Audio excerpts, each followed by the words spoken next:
बिहार में बहार है, चुनाव है, बड़े बड़े वादे किए जा रहे हैं। सुशासन बाबू एक बार फिर से अपने सुशासन के दम पर सत्ता में वापसी की उम्मीद लगा रहे हैं। फिर सत्ता में आ जाएं तो किसी को ताज्जुब नहीं होना चाहिए। दरअसल नेताओं ने सोशल स्ट्रक्चर को ऐसा बना दिया है कि लोगों को लगता है जो हो रहा है वही सही है, वही सत्य है, उससे बेहतर कुछ नहीं हो सकता। बाकी जो गलत हो रहा है वह भगवान की मर्जी से हो रहा है, उसे रोका नहीं जा सकता है। रेप के तमाम मामलों के बीच बक्सर से एक विभत्स मामला सामने आया है। बक्सर जिले के मुरार थाने के ओझा बराव गांव में एक महिला अपने 5 साल के बच्चे को लेकर बैंक जा रही थी। तभी कुछ दरिंदों ने महिला को पकड़ा और बच्चे सहित उठा ले गए। उसके साथ गैंग रेप किया गया। फिर क्या किया? फिर आरोपियों ने 5 साल के बच्चे को महिला के कपड़ों में बांधा और पास की नदी में फेंक दिया। महिला चीखती चिल्लाती रही। जब तक मदद करने वाले लोग पहुंचते तब तक बच्ची की मौत हो चुकी थी।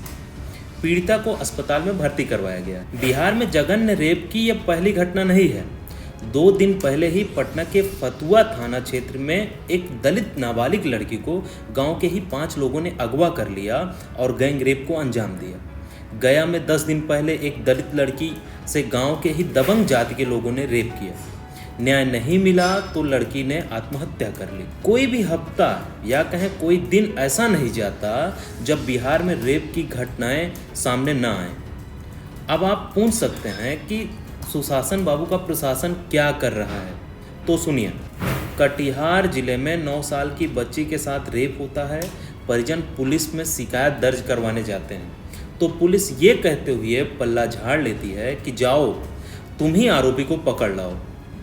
अब सोचिए आखिर किससे न्याय की उम्मीद की जाए। अब चूंकि चुनाव है तो सभी पार्टियां नया बिहार बनाने का दावा कर रही हैं। जेडीयू व आरजेडी भी पुराने वक्त को भूलकर नए वक्त की बात कर रही हैं। लेकिन इन्होंने जिसे टिकट दिया है उससे तो नए बिहार की उम्मीद करना ही बेईमानी है। नीतीश जी ने बरियारपुर विधानसभा से मंजू वर्मा को टिकट दिया है। मंजू वर्मा के पति चंद्रशेखर वर्मा शेल्टर होम मामले में आरोपी हैं। दर्जनों नाबालिग लड़कियों से रेप करने का आरोप है। आरजेडी ने नीतीश से एक कदम आगे जाते हुए बलात्कार के आरोपी नहीं बल्कि दोषी राजबल्लभ यादव की पत्नी को नवादा सीट से प्रत्याशी बना दिया है। अभी पिछले दिनों सोशल मीडिया पर रेप पर राजनीति हो रही है। यूपी में हुए रेप पर बोलने वालों को राजस्थान में हुए रेप पर बोलने को कहा जा रहा है। ऐसे लोगों को न्याय से कोई मतलब नहीं है। बहुत आंकड़े नहीं गिनाएंगे आपको, बस इतना जान लीजिए कि बिहार में इस साल जनवरी से लेकर जुलाई तक यानी 7 महीने के भीतर रेप के 825 मामले दर्ज किए गए हैं। आंकड़ों के मुताबिक 40% मामलों में पीड़िता की उम्र 18 वर्ष से कम है।